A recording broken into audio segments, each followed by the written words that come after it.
है आपका स्वागत है। मैं विवेक बिंद्रा, मोटिवेशन स्पीकर और बिजनेस कोच। अकबर महान था या शैतान था? जलालुद्दीन मोहम्मद अकबर 1542 में इनका जन्म हुआ। ये हुमायूं के पुत्र थे, जहांगीर के पिता थे, तीसरे शासक, सबसे सफल शासक रहे पूरे मुगल एम्पायर इस सारे शासनकाल के दौरान। बचपन में इनके पिता इनके साथ नहीं रह पाए थे, माँ भी इनके साथ नहीं थी, जिसके कारण ये काफी कठिनाइयां महसूस करी, पर वो स्कार, वो दाग, वो धब्बे इनके जीवन में नहीं दिखाई पड़े। बड़े फियरलेस, पावरफुल, मिलिट्री एक्सपर्ट के एक वॉरियर के रूप में ये बड़े हुए। वैसे तो बचपन से ये अनपढ़ थे, लेकिन बड़ी लाइब्रेरी 24,000 किताबों की इन्होंने अपने पास रख रखी थी। इनका मानना था मुझको पढ़ना नहीं आता, कोई बात नहीं, मैं उस काम पे फोकस करूंगा जिस काम पे कोई फोकस नहीं कर पाता। पढ़ाने के लिए इन्होंने लोग अपने पास रखे जो रोज शाम को किताबें खोल खोल के इन्हें कई किताबें पढ़ाते रहे। लगभग 24,000 किताबें डाइवर्स सब्जेक्ट पे इन्होंने पढ़ डाली और अपने शासनकाल के दौरान सबसे ज्यादा विभिन्न हिस्सों को उन्होंने अलग अलग स्ट्रैटेजीज के साथ जीत के दिखाया। शुरुआत इन्होंने राजपूतों के राजस्थान आमेर से करी। आमेर के राजा को तो ये बिना लड़े ही जीत गए और बाद में तो आपको पता ही है, आमेर के राजा जो थे उसकी पुत्री जोधाबाई से इनका विवाह भी हो गया। मैट्रिमोनियल अलायंस बिल्ड करने में बड़े तेज थे। और आमेर जीतने के बाद जो आज का जयपुर है ना राजस्थान में, इनकी पूरी नजर राजस्थान और गुजरात पे थी, क्योंकि वो व्यापार मार्ग से राजस्थान गुजरात समुद्र से व्यापार मार्ग को बिल्ड करता था, इंटरनेशनल अलायंसेस इंपोर्ट और एक्सपोर्ट में। तो ये सोचे कि राजस्थान में सबसे महत्वपूर्ण चित्तौड़ है और सबसे पावरफुल भी। अब उस समय भी हमारे राजपूत बड़े पावरफुल हुआ करते थे। चित्तौड़ को जीतना सबसे मुश्किल, इनको लगा कि वो हब है, बाकी सारे स्पोक अपने आप कंट्रोल में आ जाएंगे। जैसे पहिए का हब होता है, चक्का, उसके आसपास सारे स्पोक। तो ये सोचे कि चित्तौड़ को जीतना बड़ा इंपॉर्टेंट है। राजा मान सिंह जो आमेर जयपुर के थे, उनको साथ में लेकर के 30,000 लोग मारे गए। उस समय बड़ा भयंकर युद्ध हुआ चित्तौड़ का। युद्ध अकबर जीत गया। हुआ क्या, रणथंभौर जल्दी से हार मान गया और तुरंत सरेंडर कर गया। जैसलमेर जल्दी से हार मान गया, तुरंत सरेंडर कर गया। इस तरह करते करते सारे राजपूत अब इनके साथ जुड़ते चले गए। ये मैट्रिमोनियल अलायंस जरूर कर लेते थे उनके साथ, उनको अपने परिवार का हिस्सा बना लेते थे, उनकी रियासतें उनको वापस दे देते थे। बोलते थे कि मैं इससे तुमसे टैक्स और रेवेन्यू कलेक्ट करूंगा और तुमको फ्रीडम दे रहा हूं, तुम अपनी रियासत दोबारा चलाओ। इससे जो है ना लोगों में विश्वास आपस में बढ़ा। और इनफैक्ट मान सिंह वगैरह तो उनका परिवार तो इनके साथ इनके राजमहल में आकर के इनके जो नवरत्न थे उसमें आकर के जुड़ गए। अकबर बहुत मास्टरमाइंड था, इसने राजपूतों को ही आपस में लड़वा दिया। राजपूत से लड़ने लगे। इसने राजा मान सिंह जिसको अपने साथ में कर रखा था, राजा मान सिंह से महाराणा उदय सिंह को लड़वाया, राजा मान सिंह से महाराणा प्रताप को लड़वाया। ये पूरा राजस्थान तो जीत गया था, लेकिन छोटी सी एक रियासत मेवाड़, मारो मेवाड़ी सरदार जिस पे दोधारी तलवार राणा, महाराणा प्रताप का वीडियो आपने देखा होगा। इसने भारत के उस समय के नॉर्थ वेस्ट सेक्शन को पूरा कंट्रोल में कर लिया। कश्मीर से काबुल से कांधार तक और उससे पहले का जो बलूचिस्तान पाकिस्तान का हिस्सा है, वो नॉर्थ वेस्ट सेक्शन को उसने बड़ा मजबूत बनाया। ये शुरू से जानता था जब भी अटैक होगा भारत पे, ये सेंट्रल एशिया से होगा। सेंट्रल एशिया समझते हैं ना, कजाकिस्तान, तुर्कमेनिस्तान, उज्बेकिस्तान, किर्गिस्तान, ये सब, अफगानिस्तान, यहीं से सारा अटैक आता है। देखते हैं आप, हमेशा पंजाब के लोग फियरफुल हैं, हरियाणा के लोग बड़े पावरफुल होते हैं। अब आप उस तरह पाकिस्तान में जाएं, लोग बड़े लड़ाकू होते हैं। उसका कारण है जो नॉर्थ वेस्ट है, हिंदुस्तान और पाकिस्तान का ऊपर का सारा सेक्शन, ये लोगों पे बार बार इन्वेजन हुआ, इन्हीं के ऊपर बार बार आक्रमण किए गए। साउथ की द्रविड़ स्टेट चारों, इन्हें पढ़ाई में अच्छी इसलिए इनको कोई तंग करने ही नहीं आया, इनके पास कोई पहुंचा ही नहीं। जब भी अटैक होते थे भारत पे, ऊपर से होते थे। अकबर को यह बात समझ आ गई, पूरा नॉर्थ वेस्ट उसने अपने समय पे कंट्रोल कर लिया ताकि भारत के बाकी हिस्से को संभालने में उसको दिक्कत ना आए। अकबर के अगर थोड़ा शुरुआती जीवन पे चले तो अकबर के पास उनका माइंड इमोशनल भी था, एनालिटिकल भी था। किताबें जरा सुनने से दोनों प्रकार के माइंड को डेवलप किया, जानते थे कब किसका इस्तेमाल करना है। एक कहानी, जब ये आगरा में बचपन में रहा करते थे तो बैराम खान इनका प्रमुख सेनापति था, उसके संरक्षण में रहते थे। बैराम खान का इनकी शुरुआती सफलता में बड़ा कंट्रीब्यूशन था, तो बैराम खान के साथ ही रहते थे। लेकिन धीरे धीरे बैराम खान में कुछ अकड़ आने के कारण, कुछ डिस्टर्बेंस होने के कारण वो अकबर के खिलाफ थोड़ा थोड़ा रिवोल्ट करने लगे। अच्छा, अकबर उस समय 18 साल के होने वाले थे, छोटे थे, लेकिन ये जानते थे कि यहां पे मैं आगरा में बैठ के अगर बैराम खान के खिलाफ कुछ भी करूंगा तो मारा जाऊंगा, दिक्कत हो जाएगी। तो इन्होंने ना चुपचाप जाके बैराम खान को बोला कि भाई मैं शिकार करने जा रहा हूं, और आगरा से शिकार करने के बहाने दिल्ली आ गए। और दिल्ली आके इन्होंने अनाउंस कर दिया,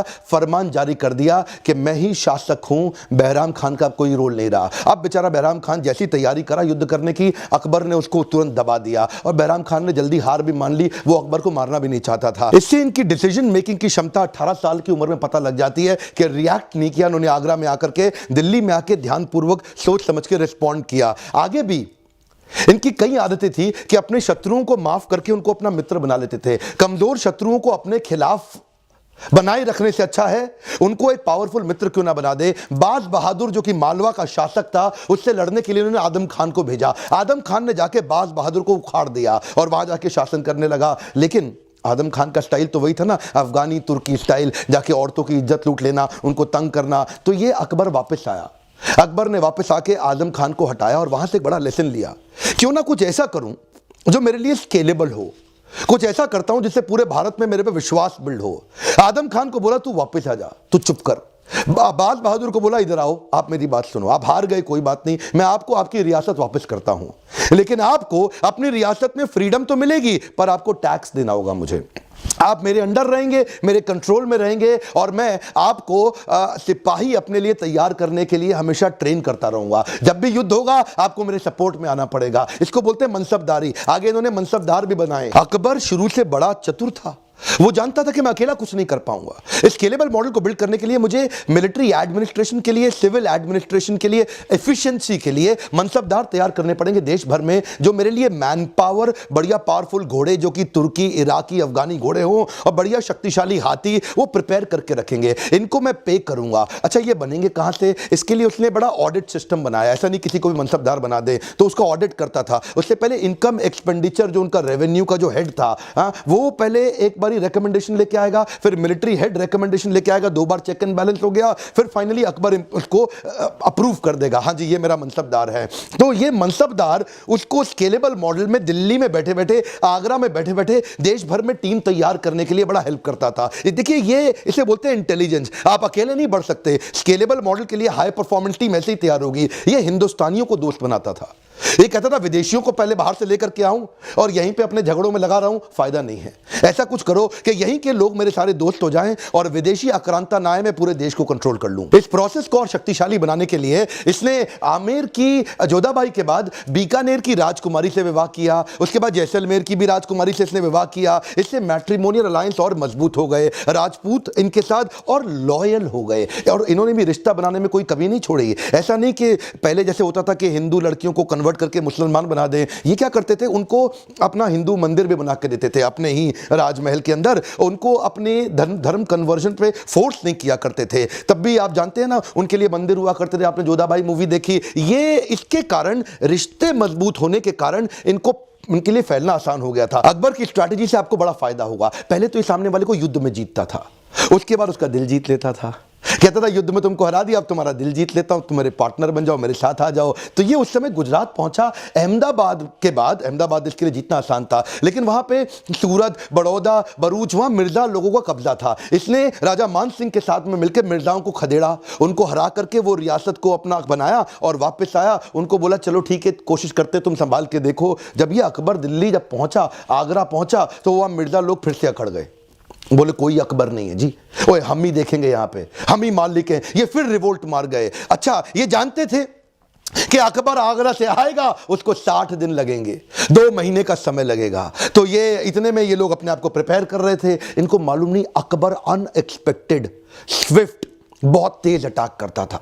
60 दिन के रास्ते को अकबर ने फिर से 11 दिन में ट्रैवल किया। 3000 की सेना लेके आया, वो 20,000 थे और 3000 ने अनएक्सपेक्टेड ऐसा अटैक किया, मिर्जा लोगों को खदेड़ के फिर खत्म कर दिया। अच्छा इनके जो बचे हुए शत्रु थे वो मिलके प्लान करके अटैक करते थे। वहां पे उज़्बेकी लोगों का कब्जा था जौनपुर से बिहार और उड़ीसा की तरफ, तो उन्होंने यहां से अटैक किया और मिर्जा लोग जो लाहौर में थे, वेस्टर्न, देखिए वेस्टर्न और ईस्टर्न दोनों अटैक साथ साथ होने शुरू हुए और सबने सोचा कि अब अकबर बेचारा फंस जाएगा। लेकिन अकबर की स्पीड के बारे में नहीं जाना। अकबर फास्ट मूवर था। अकबर जौनपुर आया, यहां अटैक किया, इनको पीटा, अचानक भाग के लाहौर पहुंचा, लाहौर जाके उसको पीटा, फिर भाग के यहां आ गया। वो इतना तेज ट्रैवल लोग सोच नहीं सकते थे। अकबर ने टीम ही ऐसी तैयार करी। इसलिए मैंने बताया ना शुरू में मनसबदार, वो मनसबदार में ये कहते थे घोड़ा ऑर्डिनरी नहीं चाहिए, मुझे ये अफगानी, इराकी, तुर्की शक्तिशाली घोड़े चाहिए और हर आदमी पे 2 घोड़े चाहिए, एक खाली भागेगा और एक पे बैठ के भागेंगे, ताकि जो थक जाए उसके ऊपर बैठ जाए। इससे इसकी स्पीड बनती थी। इसकी स्पीड को लोग टॉलरेट नहीं कर पाए और ये पूरे भारत को कब्जा कर गया। अच्छा इसमें एक बात बड़े ध्यान देने की है, ये बनाता था हेट्रोजीनियस बटालियन ऑफ सोल्जर। ये हेट्रोजीनियस बटालियन ऑफ सोल्जर का मतलब क्या है, ये मिक्स्ड लोग लेके आता था। एक साथ एक लोगों की सेना नहीं रखेगा खाली। ईरानी, तुरानी, अफगानी, हिंदुस्तानी और उसके अंदर राजपूत, ये सब लोगों को मिक्स कर देता था। मिक्स इसलिए करता था किसी भी प्रकार से किसी एथनिसिटी पे, किसी धर्म पे या किसी भी प्रकार से कोई यूनियन ना बन पाए। ये लोगों को मिक्स इसलिए करता था कि ज्यादा एक्सक्लूसिविटी आ जाए तो रिवोल्ट होने के चांसेस बढ़ जाते हैं। ये ह्यूमन बिहेवियर को समझता था। मैं मारुति में ट्रेनिंग करते रहा हूं, आप मारुति हरियाणा का केस सारा का सारा लोग माने सर का जानते ही हैं। वहां क्या हुआ था, मारुति में भी यही दिक्कत थी। पहले केवल हरियाणा के लोग थे। जब एक प्रकार के लोग इकट्ठे होते हैं तो वो यूनियन को बहुत ज्यादा मजबूत कर देते हैं। तभी से मारुति ने क्या किया, केवल हरियाणा के लोग मत रखो, यूपी भी जाओ, वहां से लोग हायर करके लाओ मजदूर वर्कर, बिहार से लेके आओ नीचे उड़ीसा तक जाओ, एमपी, सीजी, छत्तीसगढ़, राजस्थान, ऊपर हिमाचल, उत्तराखंड, उत्तरांचल, सबके लोग लेकर के आए। वो मिक्स कल्चर हुआ। तो उसके बाद अब क्या हुआ, अब मारुति में आज दंगे नहीं होते हैं। मैंने बहुत ट्रेनिंग करी है मारुति में, आप जानते ही हैं। इसको बोलते हैं हेट्रोजीनियस बटालियन। मिक्स लोग रखो, आप डी रिस्क कर लोगे अपने आप को। अकबर की एक समझदारी का किस्सा सुनिए। उज्बेकिस्तान से जो वहां के सुन्नी मुसलमान थे, अब्दुल्ला सुन्नी, वो अकबर के पास आया। बोला देख भाई अकबर, तू भी सुन्नी मैं भी सुन्नी, और जो ईरान में पीछे यहां जो उज्बेक से ईरान का रास्ता जाता है सऊदी अरेबिया के लिए, जहां मक्का जाना होता है, बोला ईरान के जो मुसलमान है वो शिया है और तू और मैं तो सुन्नी है, हम दोनों तो भाई भाई हैं। ऐसा करते हैं, इस ईरान वाले को थोड़ा लपेट लेते हैं, इसको युद्ध करके हरा देते हैं, इसको खत्म कर देंगे तो हम लोगों के लिए, सबके लिए मक्का जाना आसान हो जाएगा और वहां ट्रेड रूट भी हमारे हाथ लग जाएगा। तो अकबर ने उसको जवाब में बोला, देख भाई उज्बेकी, ये शिया सुन्नी का झगड़ा मुझे मत सुना तू, मैं इस चक्कर में नहीं पड़ने वाला। मैंने गुजरात जीत लिया है। तेरे को अगर लोगों को भेजना है मक्का तो तू उज्बेकिस्तान से पहले गुजरात ले आ और मैं यहाँ समुद्र के रास्ते उनको मक्का भेज दूंगा, बिना झगड़े के काम भी चल जाएगा। देखिए अकबर जानता था कि ये लोग जब गुजरात आएंगे ना तो इनके पास ट्रेड बढ़ेगा। ये जानता था E is equal to E। क्या मतलब हुआ, economy is equal to empire. जहां पे इकोनॉमी है, जिधर पैसा है, वही एम्पायर बिल्ड करता है। ये गुजरात एक्चुअली जीत के इसलिए आया। देखिए बाहर तभी सब अच्छा चलेगा जब पहले आपके घर में सब कुछ अच्छा रहे। ये घर में जो उन्होंने अपने नवरत्न बिल्ड किए थे ना, इसकी तारीफ मैं पहले भी कई वीडियोस में कर चुका हूं। हाई परफॉर्मेंस टीम तैयार करने में ये एक्सपर्ट हैं। इनकी पहली बार किसी मुसलमान शासक ने पूरे मुगल काल में अपने हिंदुओं को अपना मिनिस्टर, अपने नवरत्न बनाए। राजा मान सिंह, तानसेन, राजा बीरबल, राजा टोडरमल, ये सब हिंदू राजा थे। और इनफैक्ट अब्दुल रहीम खाने खाना, उनकी जो माता थी ना, वो भी कृष्ण के लीनियज में से आती थी। वो सब भी कृष्ण के पुजारी हुआ करते थे। अब्दुल रहीम खाने खाना की जो माँ थी। तो ये जो इंक्लूसिवनेस इसने अपने नवरत्नों में बिल्ड किए, इसमें डिसीजन मेकिंग के कारण इनकी कमिटमेंट और बढ़ गई। पूरे भारत देश का दिल जीत पाने का एक और कारण था कि अकबर की एक पॉलिसी थी, possibility of conversion to and from Islam. क्या मतलब हुआ, आप इस्लाम में आना चाहते हो, आपका स्वागत है। आप इस्लाम छोड़ के जाना चाहते हो, आपको बधाई है। ये अकबर एकमात्र ऐसा शासक था जिसने जबरदस्ती नहीं करी। इसने तो एक कॉमन धर्म बनाने की कोशिश करी, जिसको बोलते हैं दीन इलाही। इसने सारे धर्मों के लोगों को साथ में लेके आया, चाहे आप सिख हैं, जैनी हैं, पारसी हैं, जिनको बोलते हैं ज़ोरास्ट्रियन, आप हिंदू हैं या आप क्रिश्चियन हैं, उन सबको उनकी कॉमनैलिटी लाके जोड़ने की कोशिश करी। इसको बोलते हैं सुलेह कुल। क्या मतलब हुआ, पीस टू ऑल। इसने बना दिया कि इबादत खाना,